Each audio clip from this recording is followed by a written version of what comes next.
Bonjour à tous, aujourd'hui je vous propose l'exercice de spécialité maths du bac S 2019, exercice sur les matrices et les suites. On commence avec la partie A et le PGCD, le plus grand diviseur commun. Donc on prend deux nombres, A et B, entiers naturels, et A strictement plus grand que B.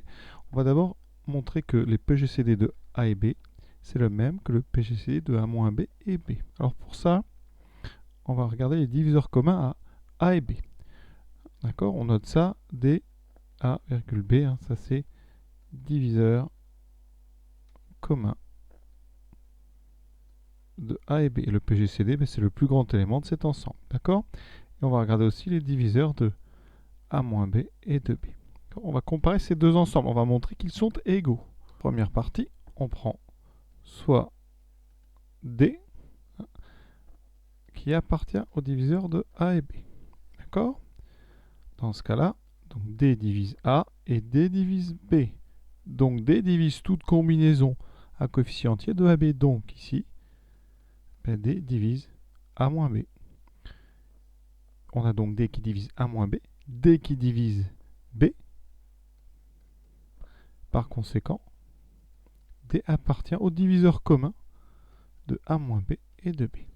Première chose, on vient de montrer que les diviseurs de A commun A et B étaient inclus dans les diviseurs communs de A moins B et de B. Et maintenant, on va faire ça dans l'autre sens. On considère donc un nombre D' appartenant au diviseur de A moins B et de B. Ça veut dire que D divise A moins B et D divise B. Donc D divise toute combinaison à coefficient entier de A moins B de B. Donc D divise A moins B plus B. Et A moins B plus B, eh bien c'est égal à A. Donc si D divise A moins B et D divise B, D divise A et D divise B, hein, ça c'était au départ. Conclusion, eh bien D c'est un diviseur commun à A et B. Conclusion de tout ça, donc les diviseurs de A moins B communs à A moins B et B sont inclus dans les diviseurs communs A et B. On a donc ici double inclusion. Un ensemble est inclus dans un et le deuxième est inclus dans le premier. Ces deux choses-là, quand vous les groupez, eh bien, ça veut dire que les diviseurs communs à B, c'est les mêmes que les diviseurs communs à A-B et B. Comme ces deux ensembles sont les mêmes, le plus grand élément de ces deux ensembles, c'est donc le même, c'est le PGCD. Par conséquent, le PGCD des deux ensembles, le plus grand élément plutôt des deux ensembles, est donc le même. On a PGCD de A, B, qui est donc égal à PGCD de A moins B, B. Alors ça, c'est une propriété très importante. Hein. Quand on recherche un PGCD, par exemple, entre 35 et 17, mais qu'est-ce qu'on fait? Au départ, quand on est au collège, eh bien, on regarde 35 moins 17. 35 moins 17, donc ça fait 18.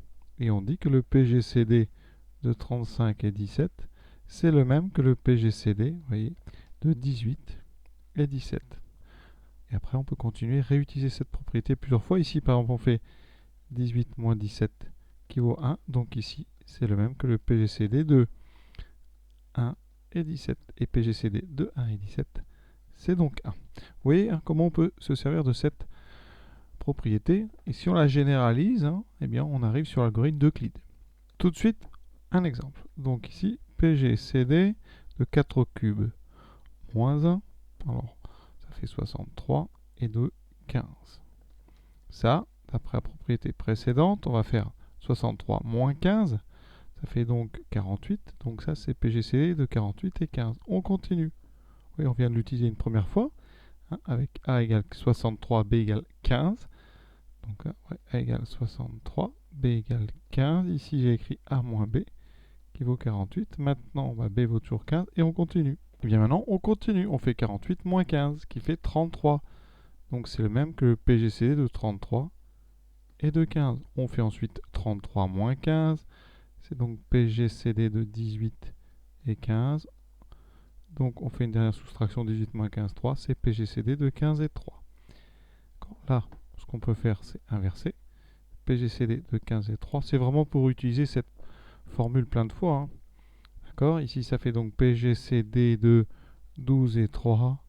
Puis PGCD de 9 et 3. Et vous voyez qu'en continuant, 6, 3. Et on arrive à PGCD de 3 et 3. On a deux fois le même nombre. c'est donc 3. Alors on aurait pu accélérer un petit peu parce qu'ici 3 et 15, on sait que c'est 3. Mais c'est vraiment pour utiliser cette propriété plusieurs fois d'affilée que j'ai fait cette méthode. Maintenant on va compléter l'algorithme pour bien que ça affiche ici le nombre qu'on a trouvé, c'est-à-dire 3.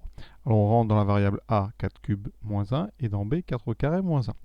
Et on va continuer, vous voyez, tant que, alors ça c'est simple, vous voyez mon raisonnement, tant que eh bien, les deux ne sont pas égaux, on peut continuer. C'est-à-dire qu'il faut toujours soustraire le plus petit au plus gros des deux. Donc ici, tant que A est différent de B, qu'est-ce qu'on va faire?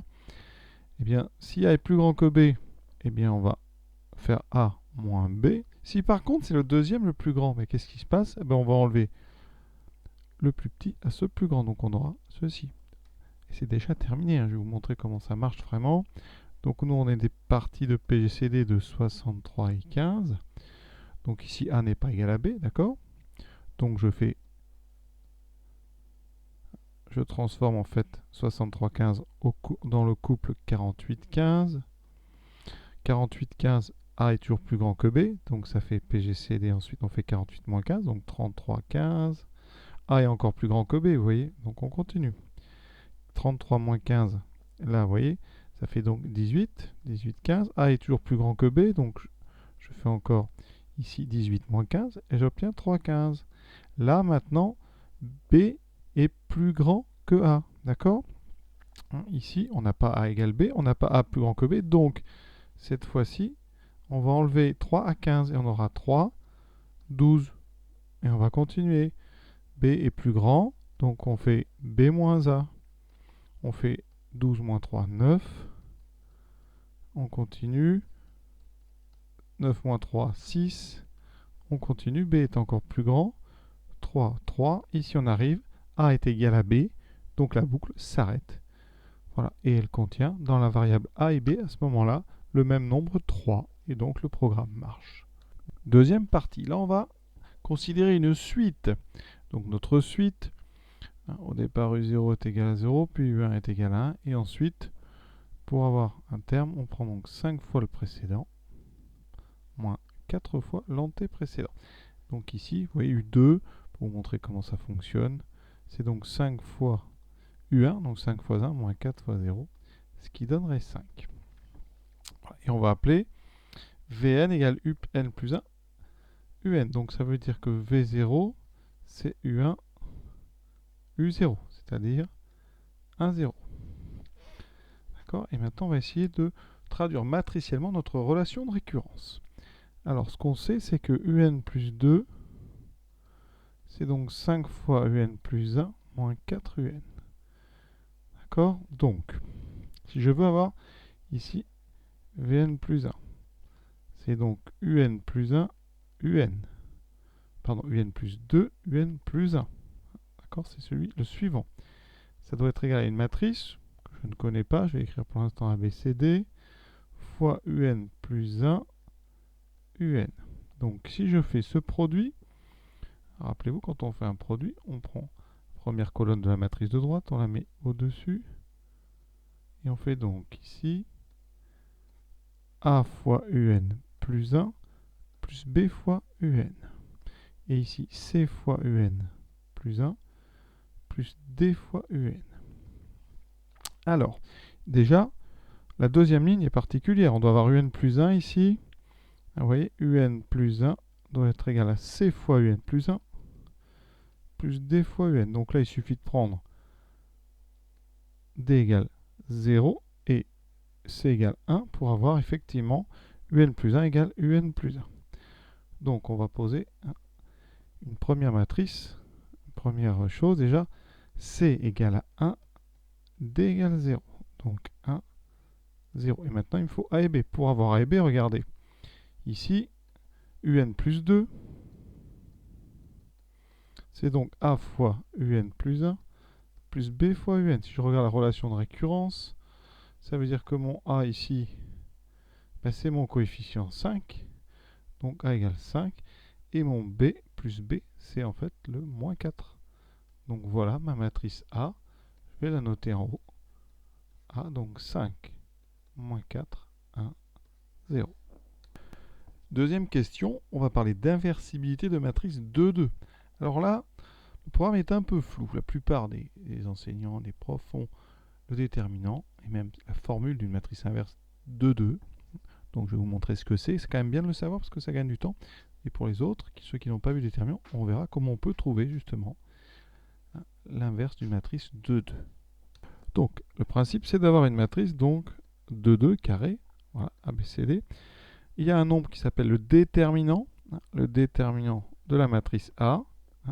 C'est un nombre qu'on écrit comme ça, ABCD, avec 2 barres, et ça fait, c'est le produit en croix en fait, A fois D moins C fois B. A fois D moins C fois B. Ce nombre, il est particulier. Il y a une équivalence entre l'inversibilité de A et la non-nullité de delta. Si det de A est non nul, la matrice est inversible. Et on peut trouver sa formule, ici je vous la donne. Si le déterminant est nul, alors la matrice n'est pas inversible. Donc ici, regardez ce que ça donne. Déterminant de P, c'est donc, on a 1, 4, 1, 1. Ça fait 1 fois 1, moins 4, ça donne moins 3. C'est différent de 0. Donc P est inversible.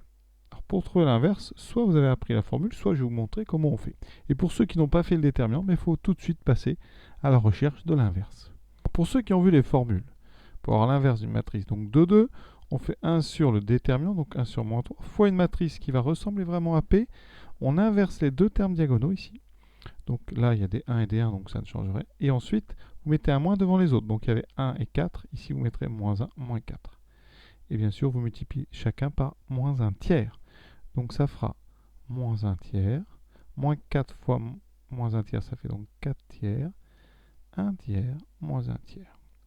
Et voici l'inverse. Alors je vais vous montrer comment on peut trouver cette inverse, évidemment en résolvant un système. Donc, on va calculer P fois ABCD. Si P est inversible, alors vous pouvez trouver ABCD tel que ce produit est égal à 1, 0, 0, 1. D'accord? Ça équivaut à l'inversibilité de P. C'est-à-dire qu'il existe ici une matrice dont le produit avec P donne la matrice identité. Donc je réalise ce produit. Alors P, c'est donc 1, 4, 1, 1. Je multiplie par ABCD. Vous allez voir, c'est pas si compliqué que ça. Et ça doit faire 1, 0, 0, 1. Donc mon produit matriciel. Alors je bascule à C ici. Donc ça donne A fois 1 plus 4C. Ensuite en bas, A plus C. Ensuite je bascule BD. Ça fait donc B plus 4D et B plus D. Et ça doit être égal à la matrice identité en dimension 2. Donc je vais identifier chaque coefficient. Ça me donne donc un système que j'écris tout de suite ici. A plus 4C doit être égal au coefficient 1. A plus C doit être égal à 0. Et la même chose avec B et D. Donc B plus 4D égale 0. B plus D est égal à 1. En fait, on a deux systèmes ici. Un système avec A et C et un système avec B et D. Alors, de notre deuxième ligne, vous voyez, on trouve le fait que C est égal à moins A. Donc quand j'injecte ça dans la première, j'ai A moins 4C. Donc ça donne moins 3A égale 1. Et vous voyez que je viens de trouver A égale moins 1 tiers, ce que j'avais trouvé là-haut.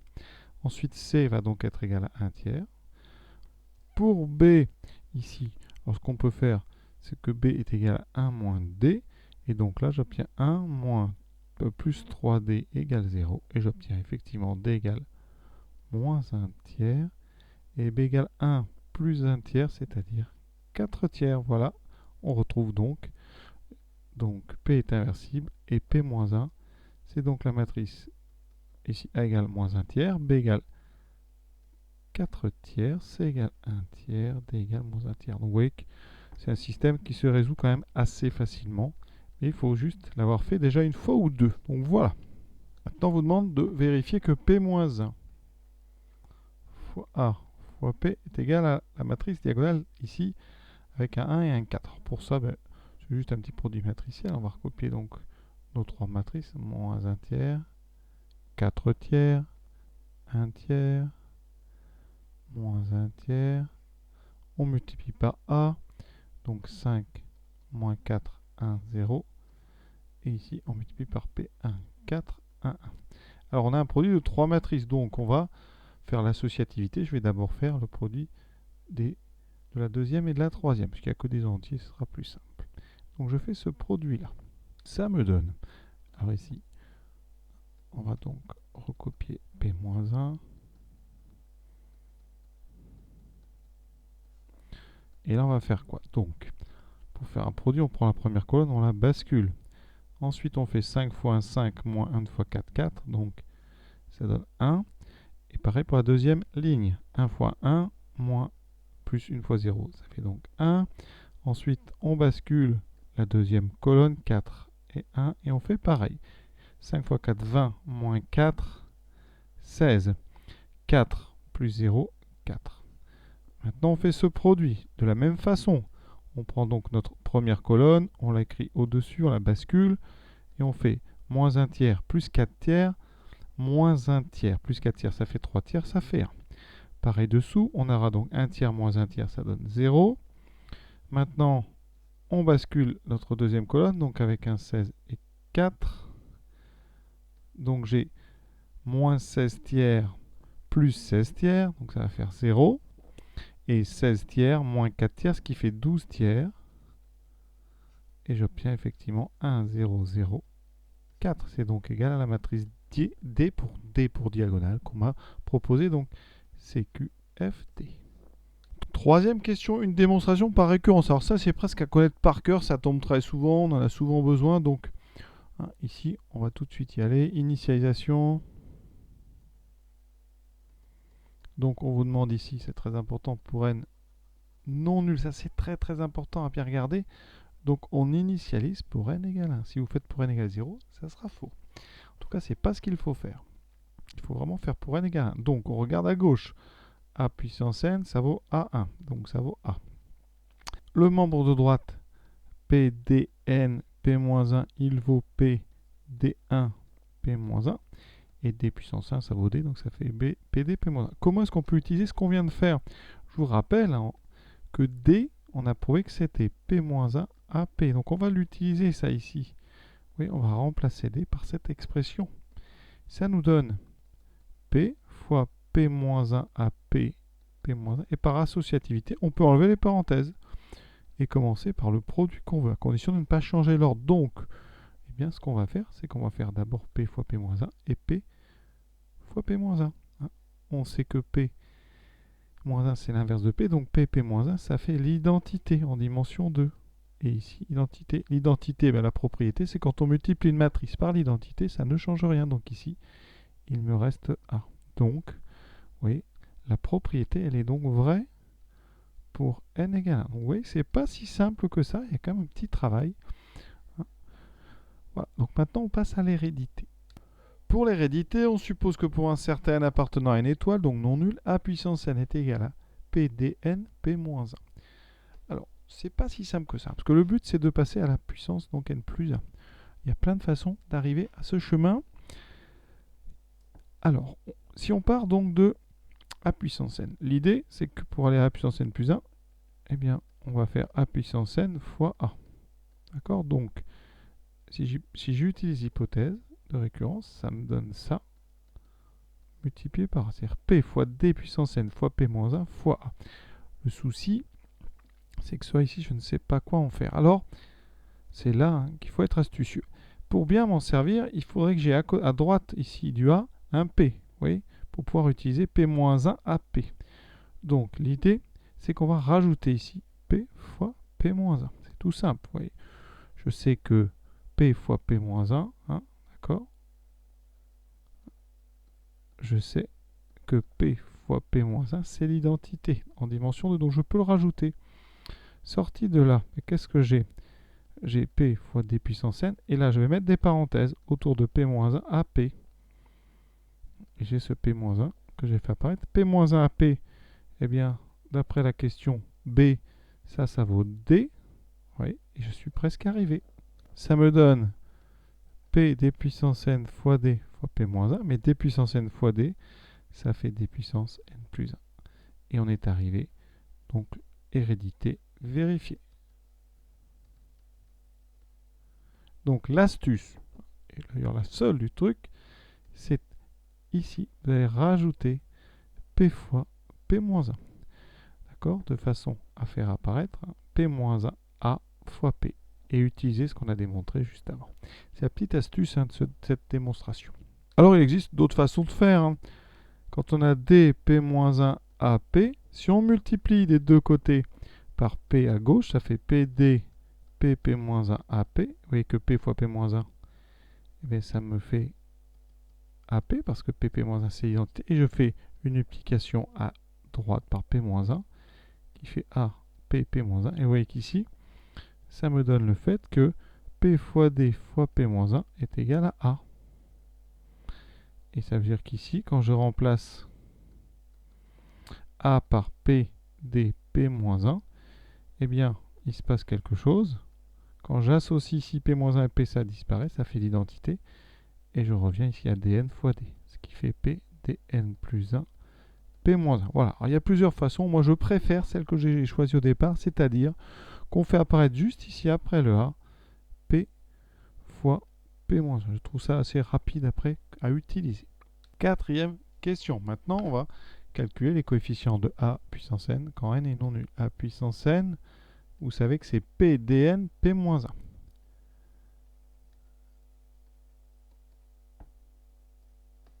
On va donc avoir à calculer les coefficients de la matrice dn. Cette matrice, c'est une matrice diagonale à puissance n. On va montrer que c'est les termes diagonaux à puissance n. Donc 1 puissance n qui vaut 1 et 4 puissance n. Donc on fait ça par récurrence. Donc initialisation pour n égale 1. Ben, D1, ça vaut D, ça c'est bon.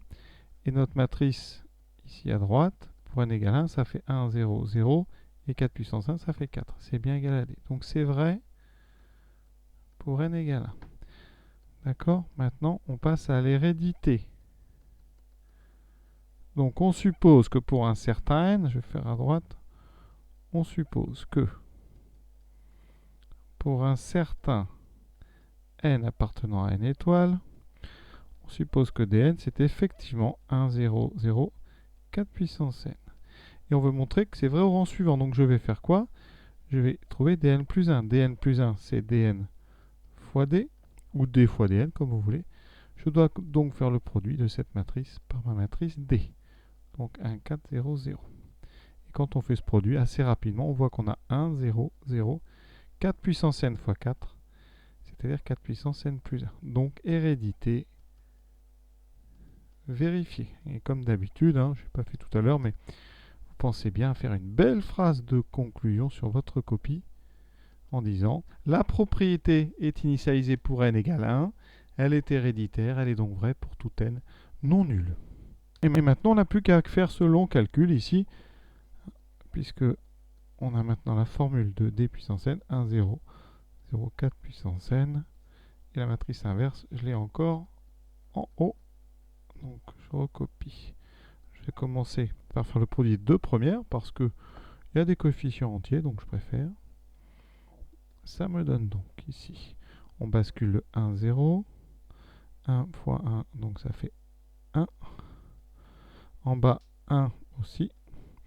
Maintenant, je bascule 0, 4 puissance n. Ça fait donc 4 puissance n fois 4, 4 puissance n plus 1. Et 1 plus 4 puissance n. Et ça, on va multiplier par moins 1 tiers, 4 tiers, moins 1 tiers.